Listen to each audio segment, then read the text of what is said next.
The Black Man Into the Wild podcast was born in the Pacific Northwest and covers topics centered around the most disruptive, groundbreaking technological advancements that are going to play a role in reshaping our society for decades to come. As a reminder, you can listen and download each episode of the podcast on Spotify and Apple Podcasts. Additionally, we're streaming on all major streaming platforms, including Amazon Audible and the iHeartRadio podcast network. I appreciate your support. After years of development, NASA and Lockheed Martin earlier this year showed off the finished X-59 QUESST in front of a crowd of nearly 150 people at the legendary Lockheed Martin Skunk Works facility in Palmdale, California, a research and development site typically known for its secrecy. During the unveiling ceremony, NASA Deputy Administrator Pam Melroy underscored the agency's long history of pioneering groundbreaking aviation developments. She says that, quote, "The first A in NASA stands for aeronautics, and we're all about groundbreaking aerospace innovation. The X-59 proudly continues this legacy, representing the forefront of technology driving aviation forward."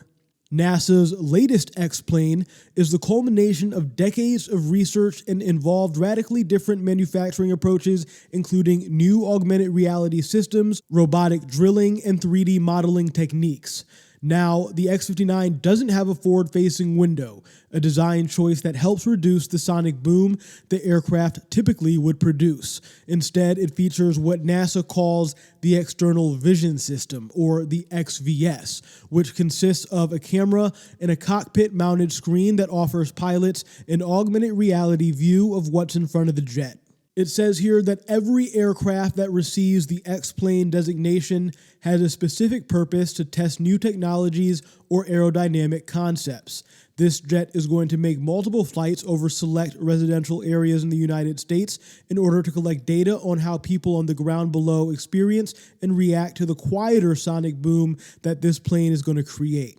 NASA will then use that data to seek approval for commercial supersonic flights from regulatory agencies such as, it says here, the Federal Aviation Administration, with the ultimate goal, of course, of making aviation more sustainable and enabling faster flight over populated areas. Now, before we get into this next story here, NASA and Lockheed Martin, I just want to say, aren't the only ones pursuing commercial flight at speeds above the sound barrier. On one of the first episodes of the podcast I did here, I talked about a Colorado-based company called Boom Supersonic and how they're developing a commercial supersonic passenger jet, the XB-1, which the company hopes to have in the air on its first flight in 2027, so just a couple of years away now.